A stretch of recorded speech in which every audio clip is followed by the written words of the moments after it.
Assalamualaikum warahmatullahi wabarakatuh. Waalaikumsalam warahmatullahi wabarakatuh. Teman-teman, apa kabar sore ini? Baik? Alhamdulillah. Sehat semua ya? Iya, tetap semangat untuk talabul ilmi.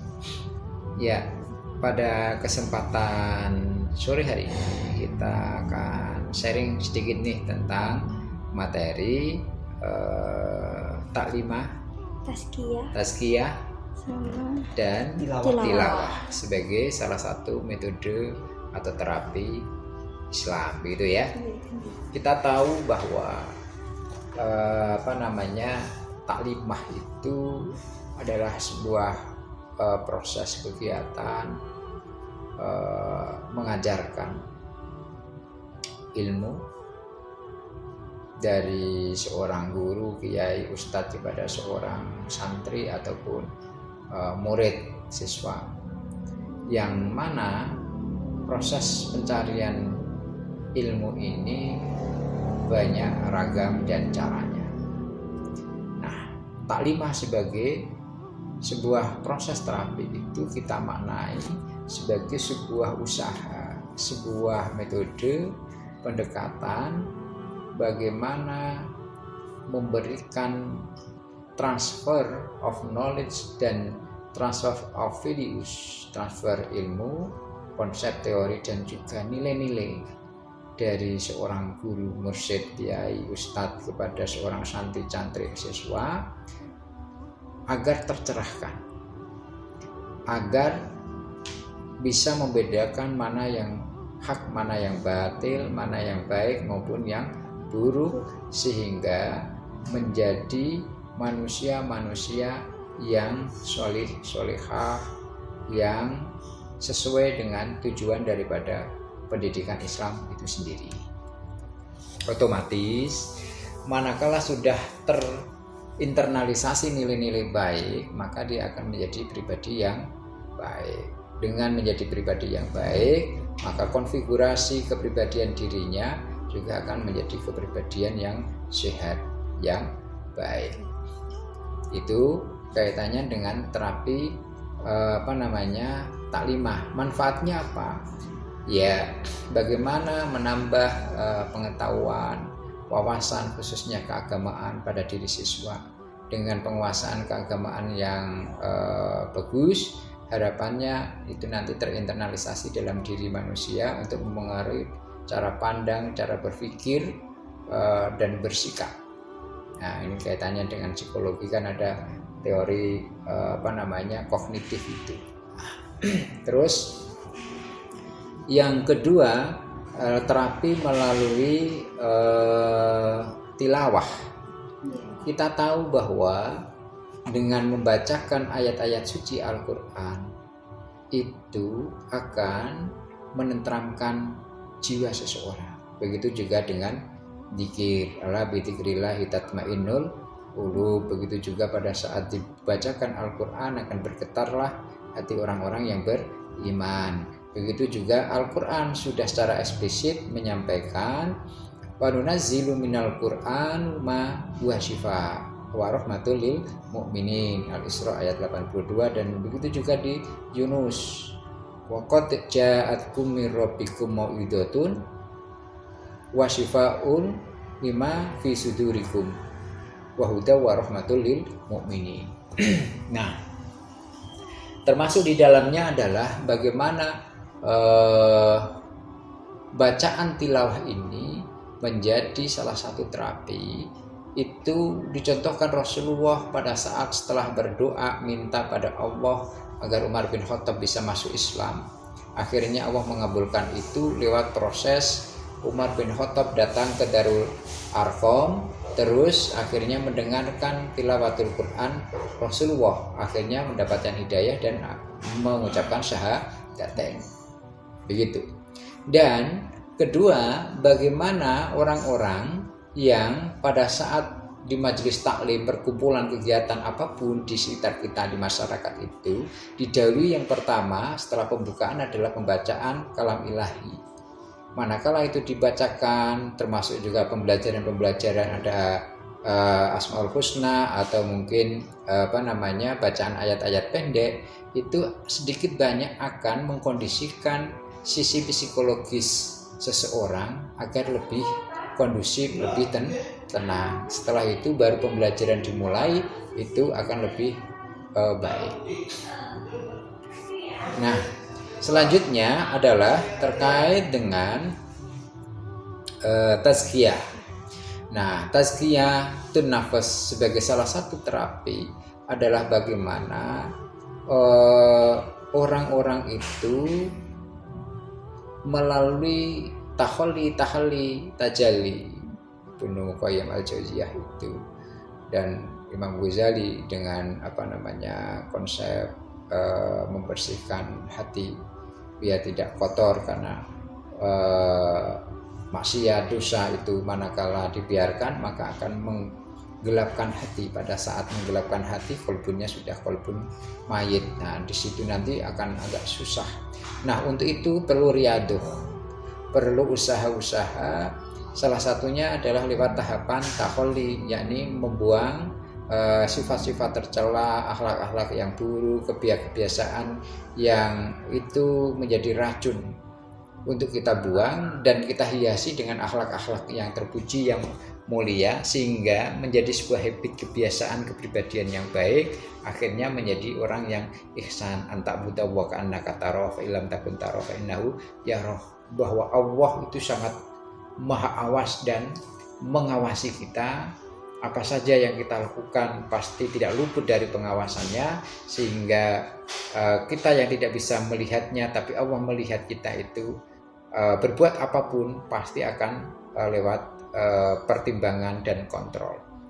Begitu sehingga mereka orang-orang tidak akan sekehendak hatinya di dalam melakukan sesuatu. Di samping itu juga bagaimana melatih muhasabah, hasibu qabla an tuhsabu, berhitung amal sudah berapa banyak kehidupan ini kita lakukan untuk hal-hal yang baik, karena dengan begitu kita akan lebih termotivasi, tersugesti untuk melakukan kebaikan demi kebaikan di setiap waktu. Dan bagaimana lewat dzikir, karena lewat dzikiran itu dan khususnya sholawatan itu akan menggugurkan dosa-dosa kecil, dalam artian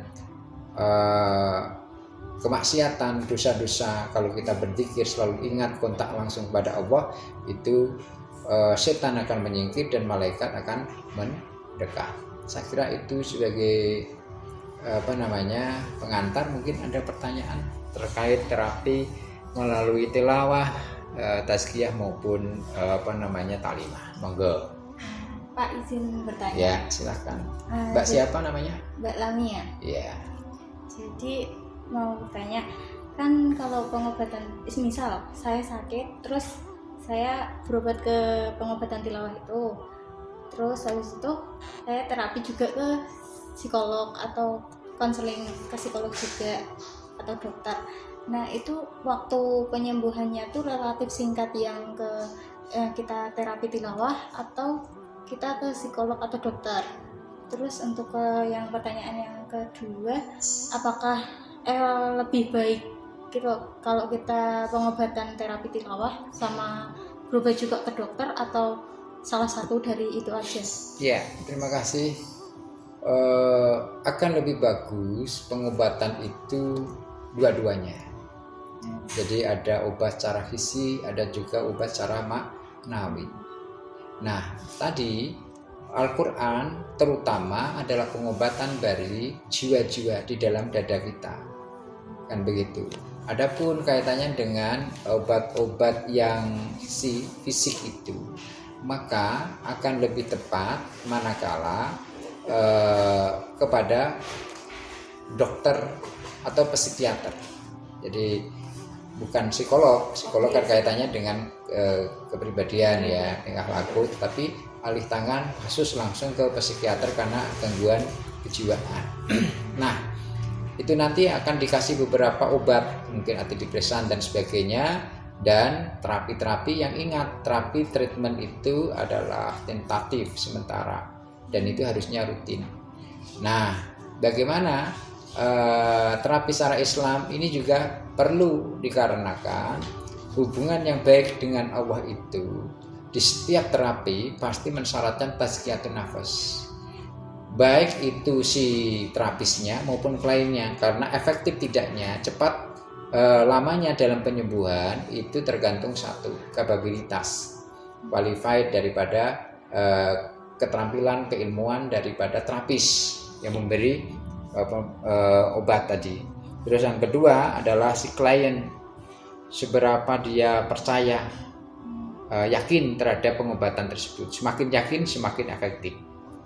Nah, kalau di psikiater ngasih obat-obat, nanti yang secara terapis lewat doa-doa membangun hubungan pada Allah, karena dengan izin dan kuasa Allah lah terapis dokter maupun psikiater itu bisa melakukan proses penyembuhan. Nah, saya kira itu untuk menjawab 2 pertanyaan. Ada lagi? Pak, kan kemarin itu kan ada pertanyaan teman-teman yang belum bisa dijawab. Salah satunya itu ini, bagaimana terapi paling mudah untuk diterapkan di rumah? Jadi kita terapi sendiri gitu Pak? Ya, ada namanya ruqyah mandiri. Jadi ruqyah itu ada 2, ruqyah syar'iyah dan ruqyah syirkiyah. Ruqyah syar'iyah itu adalah proses pengobatan penyembuhan melalui doa-doa dan bacaan-bacaan ayat-ayat Al-Quran. Kalau syirkiyah itu adalah dengan media jampi-jampi, dengan mantra-mantra, kan begitu. Yang itu ada intervensi campur tangan daripada jin setan. Ini yang tidak boleh. Nah, terkait dengan penyembuhan yang relatif cepat dan secara mandiri itu ada baiknya adalah melakukan ruqyah syar'iyah secara kontinu setiap hari, tidak 1 kali. Begitu caranya, ya bagaimana membersihkan diri dari najis, hadas, terus sampean melakukan sholat, terus nanti dzikir, itu mengkolaborasikan antara ruqyah dengan nanti tazkiyatun nafas, itu kan dengan dzikir ya, dengan muhasabah mujahadah. Terus sampean bisa juga dengan tilawah itu kan sampean membaca dengan angan-angan maknanya kan menjadi tentram, kan begitu. Begitu juga sampean mendawamkan wudu, karena wudu itu menggugurkan dosa-dosa kecil dan menjauhkan provokasi setan, karena sampai dalam keadaan suci bersih. Pada saat Anda sudah bersih itu, Anda membaca Qul a'udzu birabbin-nas, Qul a'udzu falaq, Al-Ikhlas, Fatihah, terus ayat kursi, terus tidur. Anda berpasrah diri kepada Allah dengan berdoa, itu akan menjadi tenang karena sudah ikhtiar. Maka dengan sampean tadi taklimah tahu bahwa segala sesuatu dengan izin dan kuasa Allah, semua kodrat irodat yang ada terjadi adalah dengan izin kuasa Allah, tidak akan capek, tidak akan stres, karena dikembalikan kepada Allah. Begitu. Berarti kan ini juga ada pertanyaan, apakah kita orang biasa juga dapat meruqyah atau hanya orang tertentu dengan syarat tertentu? Berarti kan kita juga untuk ruqyah mandiri semua bisa. Saya sarankan tadi, kalau misalnya Anda merasa sakit di bagian tertentu, ya wudu, sholat dulu, wasta'inu bis-sabri was-shalah, kan begitu. Sampean terus membaca tadi Qul a'udzu birabbin-nas, Qul a'udzu falaq, Al-Ikhlas, Fatihah, ayat kursi, itu kan pada bagian yang sakit, ya begini diusap, atau mungkin lewat media air putih, jangan susu, air putih, apalagi kok kopi gitu, air putih. Nah, semakin bersih, semakin tidak banyak dosa, semakin soleh bertakwa, maka akan semakin mujarab karena doanya diijabahi. Begitu. Mungkin ada yang lain? Satu lagi Pak, Ya, kalau boleh. untuk tazkiyatun nafas kalau kita mau belajar tazkiyatun nafas itu harus kepada mursyid apa ada orang lain selain mursyid? Iya, pertanyaan bagus. Tazkiyatun nafas itu adalah upaya seorang untuk bagaimana dia menjadi lebih baik, membersihkan dirinya dari orang jelek menjadi orang yang baik. Caranya adalah yang semula dia lupa pada Allah, akhirnya ingat. Nah, dengan cara apa? Zikir. Kan begitu. Yang biasanya ngomongnya kotor, ngomongnya nggak bermakna, akhirnya sekarang bermakna karena ahli sholawat, ahli zikir. Kan begitu. Secara otomatis nanti terinternalisasi hal-hal baik. Terus mencari teman yang baik. Begitu juga apakah ini harus cari mursyid, akan lebih bagus manakala ada pembimbing. Kalau tidak ada pembimbing, maka nanti gurunya setan, ada bisikan-bisikan. Maka mursyid inilah yang bertanggung jawab menunjukkan arah, karena dia secara nasab keilmuan akan sampai pada Rasulullah, malaikat Jibril, terus Allah. Nah, di dalam mursyid ini, karena salah satu komponen dari kurikulum Thariqah itu adalah bertujuan untuk mencapai jalan ma'rifatillah lewat taqarrub ilallah riyadhah, sehingga ada nanti ahwal. Anda dilatih untuk bersabar, Anda dilatih untuk zuhud, Anda dilatih untuk khauf warroja, kan begitu. Sehingga nanti ada ahwal, mahabbah, begitu dan sebagainya.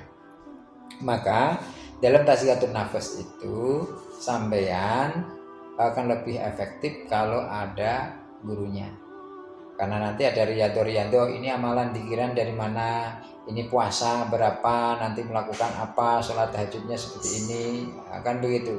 Kalau ada pembimbingnya, ada yang bertanggung jawab. Tidak kok terus ada di buku seperti ini, apalagi buku yang beli di pasar, wah itu nanti terus diamalkan. Ya misalnya bisa terbang harus baca ini berapa kali juta, ya nggak akan bisa terbang, kan begitu. Saya kira cukup itu ya. Semoga ada manfaat barokahnya. Kita tutup dengan bacaan hamdalah, alhamdulillahirabbil alamin. Akhirul kalam, assalamualaikum warahmatullahi wabarakatuh. Waalaikumsalam warahmatullahi wabarakatuh.